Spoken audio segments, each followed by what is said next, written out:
Hello વિદ્યાર્થી મિત્રો, good morning. ચલો, ગઈ વખતે આપણે વિકાસ ધોરણ 12 અને આપણે 7મું પ્રકરણ લેક્ચર 6 આવ્યા. 5મું લેક્ચર જોયું. 6મું લેક્ચર 5મા લેક્ચરની અંદર આપણે શું જોયું હતું? તો રચના સદસ્યતા અને કાર્ય સદસ્યતા, સમમૂલક એ જ રચના સદસ્યતા.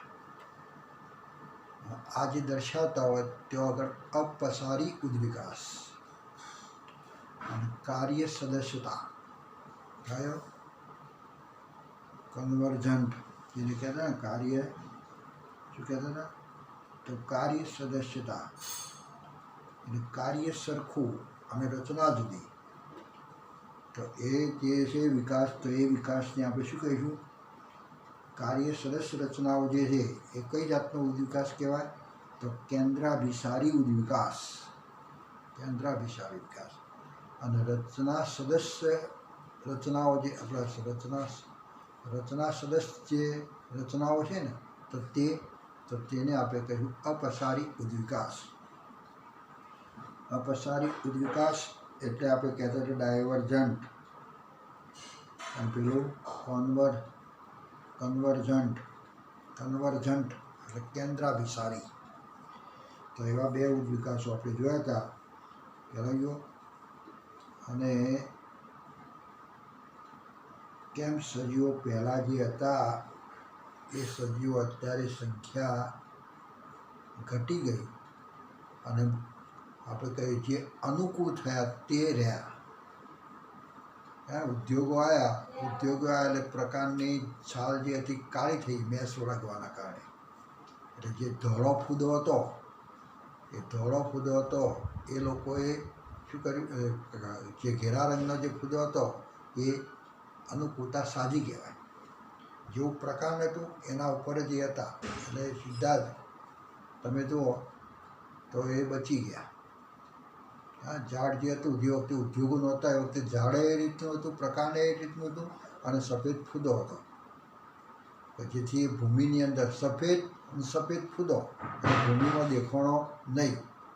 અને જે ઘેરા રંગનો ફૂદો હતો એ ઓછો હતો, કારણ કે એ તરત જ જે પૃષ્ઠભૂમિ જે હતી એની અંદર તરત દેખાઈ આવતા હતા. એના ભક્ષકો એને શોધતા હતા અને શોધતા તરત જડતો હતો દેખાતો હતો. એટલે એની સંખ્યા ઓછી હતી. પણ ઉદ્યોગ આવ્યા પછી શું થયું? તો પ્રકાંડ કાળું થયું અને પેલો ફૂદોએ પોતાનો રંગ ધોળો રાખ્યો, કે જેથી એ દેખાઈ ગયા. એટલે એની સંખ્યા ઘટી ગઈ. બે સાલોએ પણ આપણને બતાવી હતી. આ સાલની અંદર 1900 આપણે કહેતા હતા ને, એ સાલો પણ આપણે કીધી હતી. તો એ સાલની અંદર તમે જો બધું બદલાઈ ગયેલું આપણે જોયું હતું. અને એ રીતે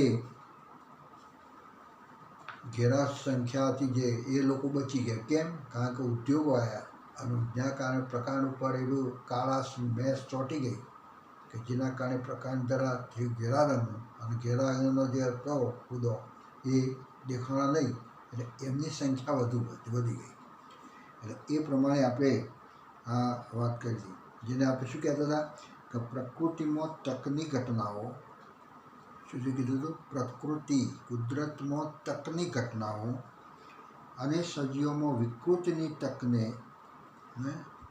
સજીવની અંદર એવી વિકૃતિની તકને આધારે તે સ્ટોકેસ્ટિક પ્રક્રિયા છે. એ પ્રારબ્ધના અર્થમાં ઉદ્વિકાસ એ પ્રારબ્ધવાદના અર્થમાં નિર્દેશિત પ્રક્રિયા નથી. એ પ્રારબ્ધવાદ, એમનું પ્રારબ્ધ જેવું કર્યું એવું ભોગવવું એવું નથી. જેવું કરો, જેવી કરણી એવી ભરણી એ નથી. પ્રારબ્ધવાદ ઉપર નથી ઉદ્વિકાસ. એને જેવું કર્યું છે એવું ભોગવવાનું, એ રીતે એનો ઉદ્વિકાસ નથી. પ્રારબ્ધવાદના આધારે નિર્દેશ કરતું નથી. પણ શું છે? તો આપણે કહીશું પ્રકૃતિની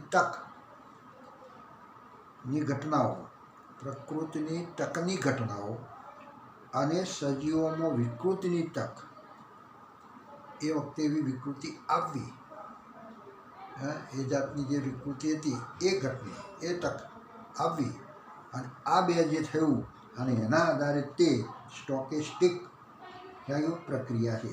આ સ્ટોકેસ્ટિક પ્રક્રિયા છે.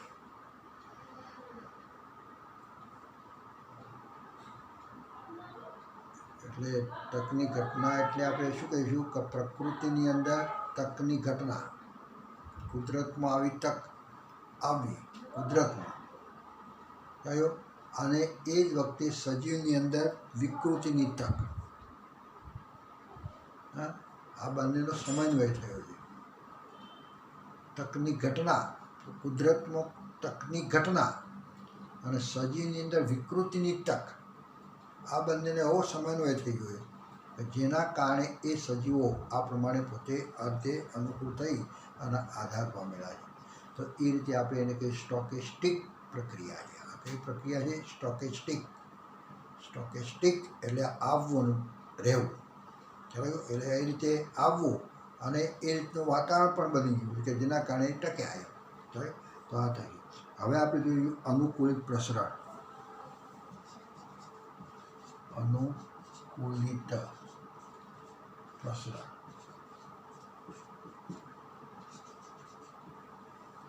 અનુકૂલિત પ્રસરણ એટલે કોઈ એક બિંદુ ભૌગોલિક વિસ્તારથી, કોઈ એક બિંદુનો ભૌગોલિક વિસ્તાર લેવા. આ વિસ્તાર આપણે કઈ પૃથ્વી આ છીએ, આખી ગોળ પૃથ્વી છે અને એનું એક આ એક સ્થાન છે, નિવાસ સ્થાન. આ નિવાસ સ્થાન એક બિંદુથી બીજા બિંદુ સુધી જવું. કારણ કે અહીંયા વાતાવરણ તમે જુઓ જે છે તે વાતાવરણમાં આ ટક્યો છે, અને અનુકૂળ થઈને ટક્યો છે. પણ ત્યાંથી ફંટાઈને બીજા વાતાવરણમાં ગયો. આ વાતાવરણ પાછું જુદું થઈ ગયું. વાતાવરણ જુદું થઈ અને એ વાતાવરણને અનુરૂપ એ રીતે અહીંયા તમે જો સજીવ આ ટાઈપનું બની ગયો. અને વાતાવરણ એવું છે કે જેના કારણે બહારની બાજુ લક્ષણો બદલી ગયા. અહીંયાથી કોઈ સજીવ બીજા વાતાવરણમાં આવ્યો, આપણે કહીશું આ બિંદુથી આ બિંદુ આવે તો આ સજીવની અંદર તમે જો આવો સજીવ બની ગયો. મૂળ સજીવ એનો પૂર્વજ તો આ જ છે. અહીંયા જે આવ્યો તે આવો બની ગયો. અહીંયા જે સજીવ આવ્યો તે આમ બની ગયો. આ જ સજીવ છે. પણ એક બિંદુથી બીજા વિસ્તારનો બિંદુ, એક બિંદુના વિસ્તારથી બીજા બિંદુના વિસ્તાર, એટલે આપણે એક નિવાસસ્થાનથી બીજા નિવાસસ્થાનની અંદર જઈ અને લક્ષણોમાં ફેરફાર થવું, તો આ પ્રસરણ થયું. પ્રસરણ, ફેલાણ. આ જ પ્રાણી છે, આ જ સજીવ છે. પણ સજીવ જેવું વાતાવરણ છે તે વાતાવરણમાં અનુકૂળ થવા માટે પોતાનું સ્વરૂપ બદલી લીધું. સ્વરૂપ બદલી લીધું. આને કહેવાય અનુકૂલિત પ્રસરણ. તો આવું અનુકૂલિત પ્રસરણ આપણે અહીંયા જોવું છે. અનુકૂલિત પ્રસરણ એટલે આપણે કહ્યું એડપ્ટિવ રેડિયેશન. તો ડાર્વિને જે પોતાની યાત્રા કરતો હતો, ડાર્વિન જહાજની અંદર યાત્રા કરી હતી, કહેવાય ગયું. અને એ યાત્રા દરમિયાન ગેલાપેગોસ ટાપુ ઉપર ગયા હતા. એક ટાપુ ઉપર ગયા હતા. ટાપુ છે, દરિયો હોય મળે, અને આ ટાપુ, અને આ ટાપુનું નામ છે ગેલાપેગસ. ગેલોપેગસ એમ કહેવાય, ગેલોપેગસ. આવા ટાપુ ઉપર ગયા. ગેલાપેગોસ. આ ટાપુ છે. દરિયાની અંદર બધું ફર્યા. દરિયો હતો ને, કોઈ મને દરિયોના ટાપુ, અને એના પર વાહનની અંદર એ અભ્યાસ કર્યો હતો. અને એ ટાપુના કોરે મારે અભ્યાસ કર્યો છે ડાર્વિને. અને એ ટાપુ પર ગયા અને ત્યાં આગળ એક પક્ષી જોયું, વિવિધતા જોઈ. જે કંઈ સજીવો હતા એ સજીવોની અંદર બધા સજીવોમાં થોડી વિવિધતા જોઈ. જે કંઈ સજીવો હતા સજીવોમાં વિવિધતા જોઈ. એક જ જાતિ પણ એમાં વિવિધતા, જુદાપણું. એમાં એક પક્ષી હતું જે ફ્રિન્ચ કરીને કહેવાય, એનું કાળું પક્ષી. એના પર એક કાળું પક્ષી હતું. કેવું હતું? કાળું પક્ષી. કાળું નાનું પક્ષી, જેને કહીશું ફ્રિન્ચ. એને શું કહીશું? ફ્રિન્ચ. એવું કાળું પક્ષી હતું. અને એના પછી એ ફ્રિન્ચને પાછળથી એનું નામ શું આપવામાં આવ્યું? તો ડાર્વિન ફ્રિન્ચ. આનું ફ્રિન્ચ પક્ષી છે આ ફ્રિન્ચ. પછી ડાર્વિન એના પર કોઈક અભ્યાસ કરેલો છે બધું પર્યાવરણીય, એટલા માટે એને કહીશું ડાર્વિન ફ્રિન્ચ. આ ફ્રિન્ચ છે. અને એનો અભ્યાસ કર્યો અને એને જોયું, તો એને આશ્ચર્યચકિત કરી. અને એને જોયું ટાપુ ઉપર ઘણી જાતની ફ્રિન્ચીસ જોઈ. પછી આવી ફ્રિન્ચીસ જ, કાળું પક્ષી જ, પણ ઘણી જાતની ફ્રિન્ચીસ જોઈ. અને દરેકની અંદર તમે જો ચોચમાં જરા ફેરફારવાળી ફ્રિન્ચીસ પક્ષી, પણ એની અંદર ચોચ કોઈ લોબી હતી, કોઈની અંદર ચોચ જરા સોકડી નાની હતી, કોઈની અંદર મોટી હતી, કોઈની અંદર નાની હતી, કોઈની અંદર પહોળી હતી. આ ચોચમાં જરા ફેરફાર હતો. એટલે આમ આ એક ઉદાહરણ જે લીધું અહીંયા ફ્રિન્ચ નામ લઈને જરા આશ્ચર્યચકિત છે કે આ ફ્રિન્ચ જાતિ છે આ કયો, અને ફ્રિન્ચ કહેવાય છે. અને એની અલગ અલગ જાતિની અંદર ચોચ કેમ આવી અલગ અલગ છે? કોઈની ચોચ તમે જો તો વનસ્પતિના ખોરાક તરીકે ચણવા માટેની હતી, અને કેટલાકની ચોચ જુઓ તો મોંસાહારી, એટલે મોંસ ખાવા માટેની ચોચ હતી. અને એ પ્રમાણે ચોચમાં ફેરફાર થઈ ગયો. એટલે આખી એક આ મૂળ પ્રાણી એક જ હશે, ફ્રિન્ચ એક જ હશે, એમાંથી આવી ચોચવાળી બની. કોઈની અંદર તમે જુઓ આ ચોચવાળી બની, કોઈની અંદરથી તમે જુઓ તો અહીંયા પ્રાણી જે બન્યું તો એની અંદર ચોચ તમે જુઓ તો આવી ચોચવાળી બની, કોઈની અંદર આવી ચોચવાળી બની, કોઈની અંદર તમે જુઓ આવી ચોચવાળી બની. ચોચમાં જરા ફેરફાર જોવા મળે કે એ બધી ફ્રિન્ચ જ છે. આ મૂળ ફ્રિન્ચ જે હતું, અને એમાંથી બનેલી બધી ફ્રિન્ચો, કોઈ શાકાહારી ખાવા, કોઈ માંસાહારી બનવા માટે, કોઈ કીટકો ખાવા માટે. અને એમના અને જેમને કીટક પક્ષી અને શાકાહારી ફ્રિન્ચ બનાવી દીધા છે. એક આવી ફ્રિન્ચમાંથી કોઈને શાકાહારી બનાવી, કોઈને માંસાહારી બનાવી, કોઈને કીટક પક્ષી બનાવી, કોઈને આ બનાવી દીધી. અને એમ કંઈ ચોચમાં ફેરફાર જોવા મળે. એટલે આપેલ ભૌગોલિક વિસ્તારના એક બિંદુથી, હવે કોને કહીશું અનુકૂળ પ્રશ્ન આવા જુદું જુદું કેમ આવી ગયું? તો આપણે કહીશું ભૌગોલિક વિસ્તારના એક બિંદુથી શરૂ કરી અને બીજા ભૌગોલિક વિસ્તાર સુધી એ પક્ષીને કે પ્રાણીને પ્રસરવાની ક્રિયાને કહીશું અનુકૂલિત પ્રસરણ. આ પક્ષી આ બિંદુમાંથી, આ વાતાવરણમાંથી જ્યારે બીજા વાતાવરણમાં આવે ત્યારે એ વાતાવરણને અનુરૂપ એમાં જરા ફેરફાર જોવા મળે. આને કહેવાય અનુકૂલિત પ્રસરણ. ભૌગોલિક વિસ્તારના એક બિંદુથી, આ ભૌગોલિક વિસ્તાર છે, નિવાસસ્થાન છે કોઈને, નિવાસસ્થાન એક ભૌગોલિક વિસ્તાર છે, એ બિંદુથી આ બીજા બિંદુ સુધી આવવું અને એ જે વાતાવરણ છે એ વાતાવરણમાં અનુકૂળ થવું, તો એને કહીશું અનુકૂલિત પ્રસરણ. પહેલાં અનુકૂલિત પ્રશ્ન કહેવાય છે. અને ફ્રિન્ચ આ પ્રકારની ઘટનાનું એક ઉત્તમ ઉદાહરણ છે. આની અંદર આ જોવા મળે, ચોથમાં ફેરફાર જે બતાવ્યો ફ્રિન્ચ એક જ, પણ જેવા જેવા બીજા બિંદુમાં જ્ઞાન જેવું વાતાવરણ હતું એ પ્રમાણે હવે અહીંયા આવ્યું છે. અને આ મોંસાહારી કેમ છે, કીટ પક્ષી કેમ છે? કારણ કે એ ત્યાં કીટકો ખાવા માટે જ અનુકૂળ થઈ ગયું છે. કારણ કે બીજું કંઈ ખાવાનું એ ત્યાં હશે નહીં, એ કીટકો એવા વધુ મળતા હશે કે જેના કારણે કીટકો ખાવા માટે ચોથીને બની ગઈ એ રીતે. અને બીજું ઉદાહરણ આપણે લેવું હોય તો કહીશું ઓસ્ટ્રેલિયન માર્સુપિયલ. ઓસ્ટ્રેલિયાના માર્સુપિયલનું અનુકૂલિત પ્રસરણ. માર્સુપિયલ ઓસ્ટ્રેલિયાની અંદર માર્સુપિયલ એટલે આપણે કંઈ કોંગાર ટાઈપનું પ્રાણી. માર્સુપિયલ એટલે પાછળથી ઠેકડા મારતું પ્રાણી. માર્સુપિયલ આ એક ઉદાહરણ એ પણ આપણે લઈ શકાય. આનું કોઈ પ્રસરણ છે.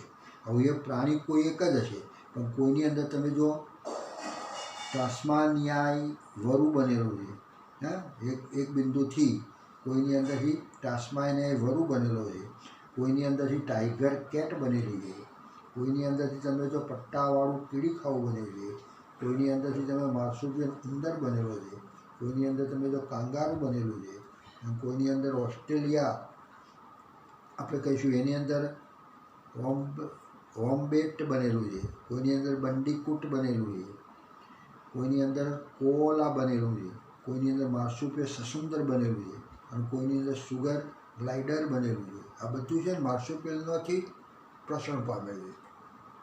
એ માર્સુપિયલ એટલે આપણે કહીશું આ કોંગારો ટાઈપનું પ્રાણી થાય અને એની અંદરથી જરા વિસ્તાર જે વિસ્તારમાં ગયું તે વિસ્તારની અંદર એ જે તે પ્રાણીઓ આવે છે બનેલા છે. તો આ બે ઉદાહરણો આપણે આપીશું. એક તો ડાર્વિન ફ્રિન્ચ અને બીજું આપણે કહીએ માર્સુપિયલ જે ઓસ્ટ્રેલિયાની અંદર જે છે ને ઓસ્ટ્રેલિયાની અંદર કોંગારું, એ કોંગારું શેમાંથી આવ્યું તો એ માર્સુપિયલ એક પ્રાણી છે અને એની અંદરથી આ કોંગારું બન્યું, એમાંથી આ ટાઈગર બન્યું, એમાંથી આ કેટ બનેલી છે, એમાંથી આ બીજું બનેલું છે. તો એ પ્રમાણે આખું બનેલું છે અને એ પ્રમાણે વિકસેલા છે. એટલે તેઓ એક જ પૂર્વજના સમૂહમાંથી વિકાસ પામેલા હતા, પરંતુ તે બધા ઓસ્ટ્રેલિયન ટાપુના મહાદ્વીપમાં જ વિકસ્યા હતા. એ તે ખંડ, મહાદ્વીપ એટલે આપણે કહીશું ખંડ, એ ખંડ જ છે એક પ્રકારનો. આવ્યો ઘણા બધા આવા ટાપુ ભેગા થાય એટલે શું બને? ખંડ બને ને, એ દ્વીપ જ છે. હા, તો એને કંઈ મહાખંડ અને એ ખંડ આપણે કહ્યું મહાદ્વીપ એટલે એક પ્રકારનો ખંડ. જ્યારે અલગ ભૌગોલિક વિસ્તારમાં એટલે જુદા જુદા વસવાટનું અલગ એટલે જુદા જુદા વસવાટનું પછી એટલે એક કરતાં વધુ અનુકૂળ પ્રસરણ જોવા મળે. કયો? આવું એક કરતાં વધુ અનુકૂળ જોવા મળે પ્રસરણ. એટલે આવું શું કે આ એ વધુ કહેવાય. આ પક્ષીમાં એક જ જેવું થયું. પક્ષીમાં શું છે? ફ્રિન્ચ જ રહ્યું, ફ્રિન્ચ જ. એ પ્રાણી ફ્રિન્ચ જ રહ્યું, ફક્ત ચોચમાં ફેરફાર. પણ માર્સુપિયલ જે ઓસ્ટ્રેલિયન માર્સુપિયલ જે કીધું ને, તો એની અંદર તમે જો આખું કેટ બન્યું, કોઈ સસુંદર બન્યું, કોઈની અંદરથી વાઘ બન્યો, કોઈની અંદરથી તમે જુઓ તો આપણે જુદા જુદા પ્રાણીઓ બન્યા. તો આવું અનેક પ્રકારનું કહેવાય. એક કરતાં વધુ અનુકૂળ પ્રસરણ જોવા મળે તો તેને શું કહીશું? અપસારી તરીકે ઓળખવામાં આવે છે. એના આવો ઉદ્વિકાસ એને કહીશું અપસારી ઉદ્વિકાસ. ચાલે રચના સરખી અને કાર્ય જુદું જુદું થઈ ગયું. બધા એના સ્વરૂપ આખા જુદા જુદા બની ગયા. આ સ્વરૂપો આખા જુદા જુદા બની ગયા. એટલે આ શું કહેવાય? તો અપસારી, જેને કહીશું અપસારી ઉદ્વિકાસ. અનુકૂલિત પ્રસરણ. કેવા પ્રકારના અનુકૂલિત પ્રસરણને અપસારી ઉદ્વિકાસ કહેવાય છે? તો આપણે કહીશું એક કરતાં વધુ અનુકૂલિત પ્રસરણ જોવા મળે. એક કરતાં વધુ અનુકૂલિત પ્રસરણ જોવા મળે, જેના પૂર્વજ એક છે પણ એમાંથી અનેક એવી જાતિઓ બનેલી છે, અનેક એવા પ્રાણીઓ એ રીતના બનેલા હોય. તો આવું અનુકૂળ પ્રસરણ જોવા મળે તો એને કહીશું અપસારી ઉદ્વિકાસ કહેવાનો. એને કહીશું કોન્વર્જન્ટ અપસારી.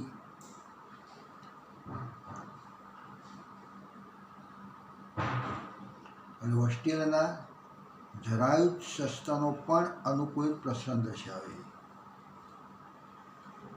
ઓસ્ટ્રેલિયાની અંદર જરાયુજ સસ્તનો, જે સસ્તન પ્રાણીઓ છે, જે જરાયુ જોવા મળે છે, ગર્ભ વિકાસ દરમિયાન જે જરાયુ બને તે પણ અનુકૂળ પ્રસરણ દર્શાવે છે. આ પ્રકારના દરેક જરાયુ સસ્તનો, જે જરાયુ સસ્તનો, આ પ્રકારના દરેક જરાયુ સસ્તનો જે કંઈ છે તે એ માર્સુપિયલ એટલે આપણે કહીશું જરાયુજ વરુ.